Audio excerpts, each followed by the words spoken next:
Hey everyone, this is Paul Gale from paulgalenetwork.com, and thank you for joining me today for video game news. It is September 24th, 2020, and these are the top stories of the day. To kick things off, it looks like Nintendo is having a new shipment of this special edition Nintendo Switch, Animal Crossing edition that is. This came out earlier this year. It included this pretty cool looking Nintendo Switch dock and these nice pastel light green, light blue shades of Joy-Con. Of course, the box itself is nice looking. These sold out very quickly back in March. Were not made available at retail stores or online through official sites since they sold out. Of course, you could find them in the aftermarket. You could check it out on eBay. But if you were doing that, you were paying over double the price, which some people had no problem with. But for most folks, you just want to pay for the system for what it costs. But now, fortunately, if you did miss out back in the first half of this year, you have another opportunity. So I will let you know when these exactly go on sale, what retail outlets will be supporting them, and so forth. So overall, it's a nice looking package, and I'm glad that Nintendo is having them come out one more time, because this is attention getting for Nintendo.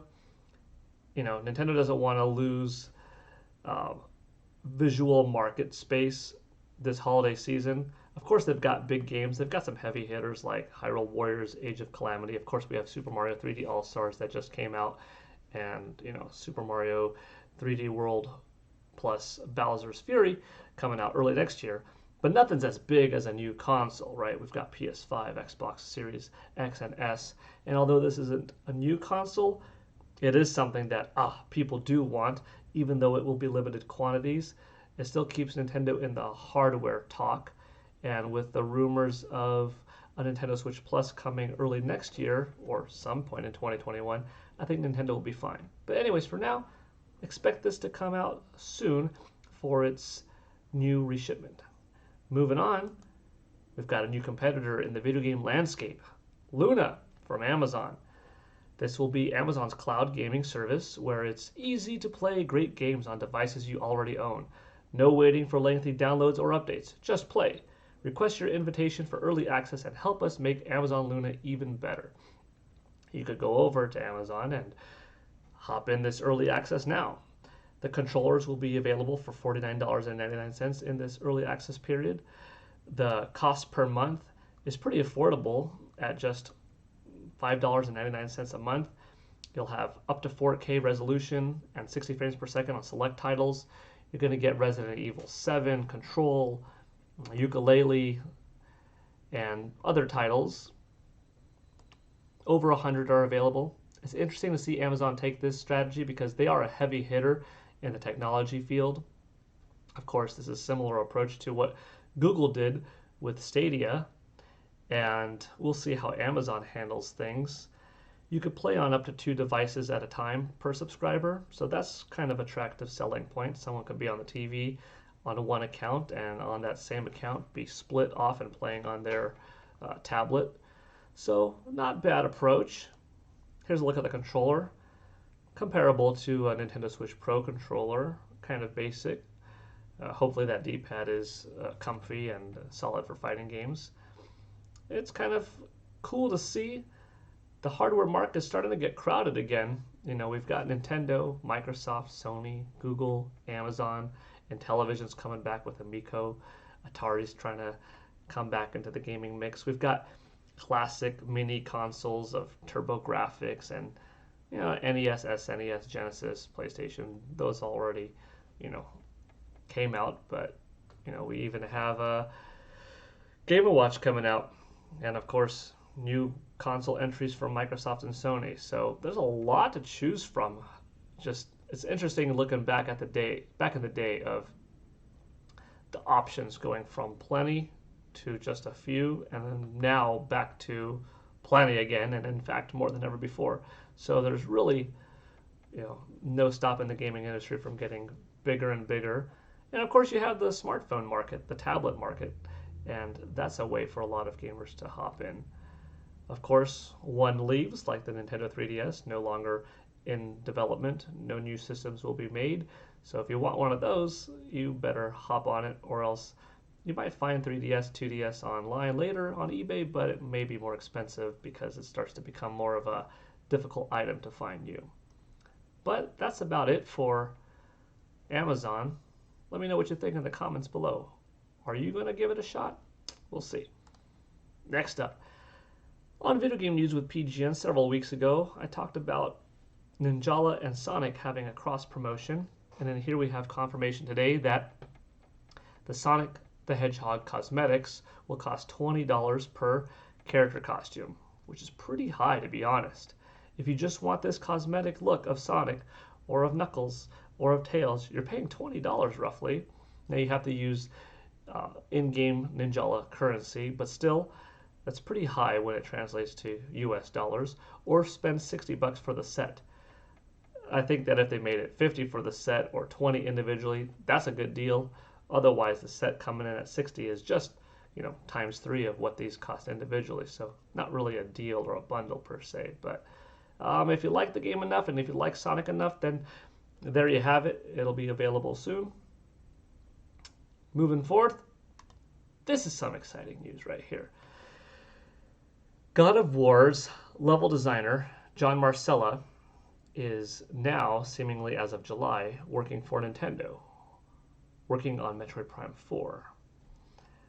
Metroid Prime 4 over at Retro Studios has been getting more and more big names from the video game industry. Folks from different sides, from Naughty Dog, former employees, from Sony Santa Monica Studios, from Activision, folks that have worked on Call of Duty, and of course here at God of War, on Uncharted. People with a great skill set in environmental design, in writing, in storyboards. I think Metroid Prime 4 is getting more and more ambitious, and I think it's fantastic.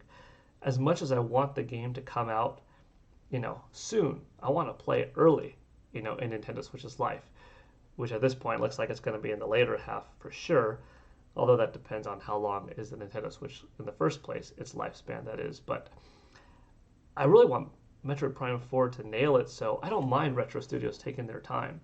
You see some of these names be acquired, and you look at a level designer like Jon Marcella entering the development of the game now, in July of 2020.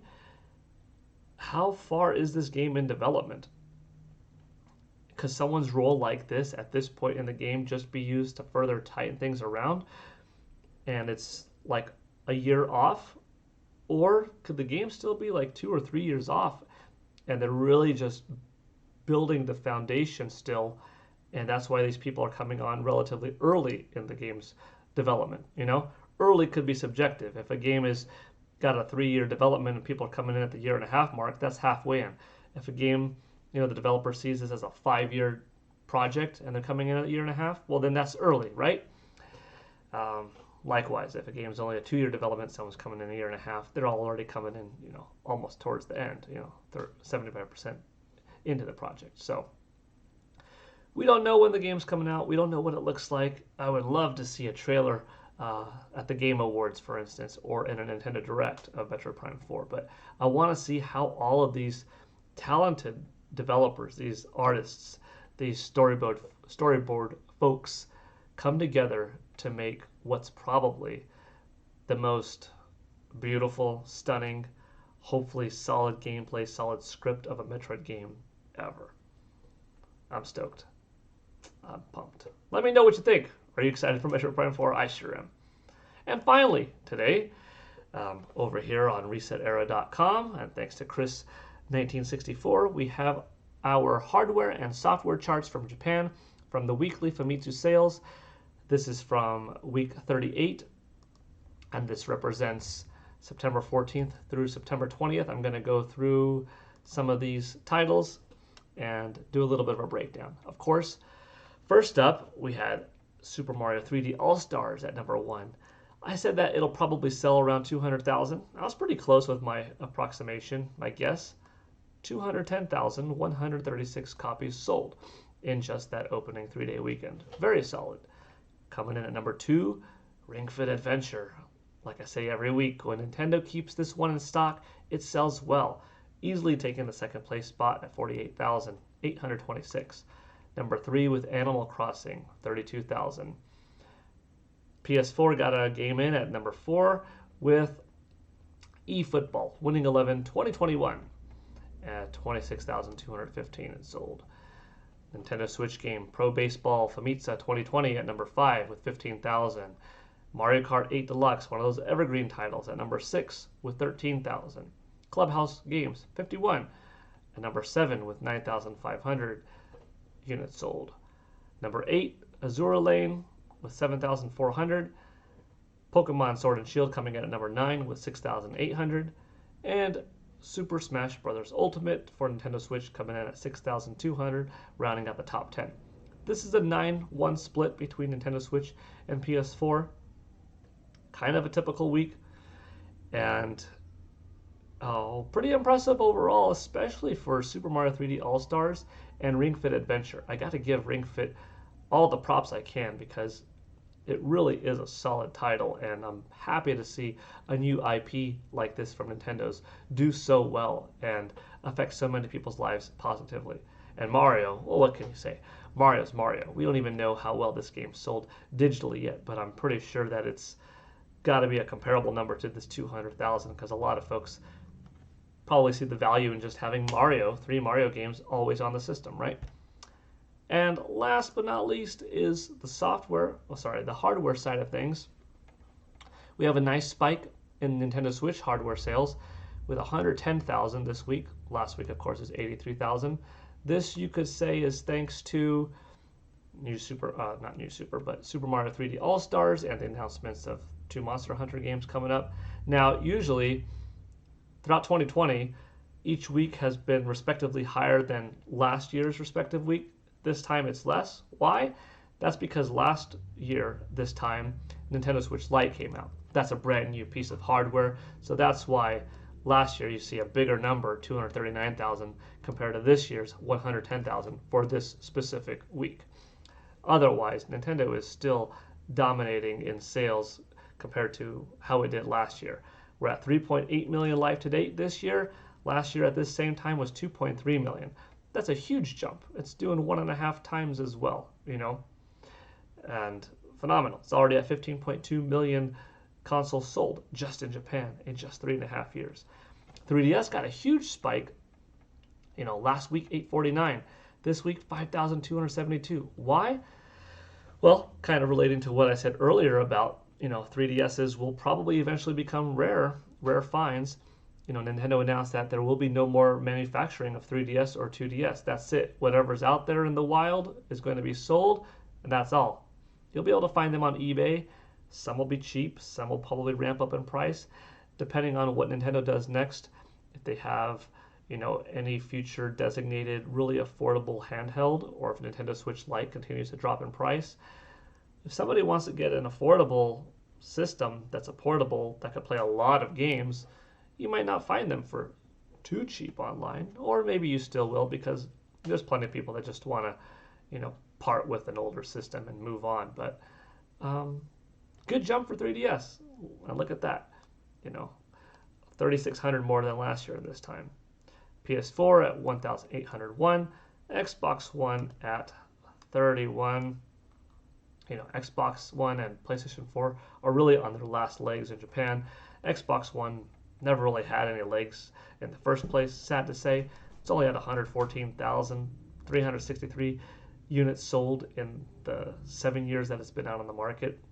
It's kind of sad. Hopefully Xbox Series S and X do better. PS4 at a respectable 9.2 million in that 7-year time frame definitely trumps, Xbox One, but is already, easily behind Nintendo Switch. It'll be interesting to see how PS5 does because it's a bigger console physically. It costs more than the PS4 did at launch. Japan's such a country that's concerned about size in their apartments, in their homes. They're also a very portable country in terms of handhelds. And guess what? Nintendo Switch takes up the least amount of space in your entertainment center, and you can take it on the go. I really don't see PS5 eating into Nintendo Switch's sales. And I actually think that Xbox Series S and X, maybe S more than X, might have a chance to do decently well in Japan because it is smaller than a PS5. And even though Japan hasn't been too friendly to the Xbox market over the years, this time they might look at a PS5 and an Xbox Series S or X and see, well, this one is cheaper as far as the S goes, and it takes up less space. Maybe I'll jump on the Xbox bandwagon and give it a shot. But anyways, that's it for video game news today. Had a decent amount of variety. You'll have to let me know. Are you looking forward to this Animal Crossing Nintendo Switch model hopping back on the market? Will you pick it up this time around? What do you think of Amazon's Luna?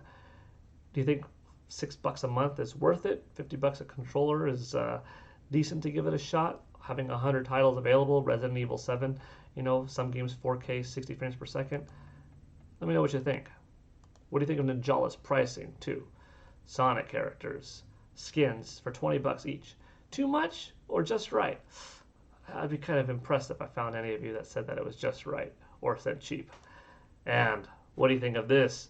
Jon Marcella from God of War on PS4 coming over into Nintendo territory to help with Metroid Prime 4. Are you pumped for this? I just can't wait for Metroid Prime 4. Woo! And finally, what do you think of this week's hardware sales and software sales? Let me know. All right, everyone. Thank you again. Take it easy. Hope you all have a good rest of your day. I will see you next time for more video game news. Bye.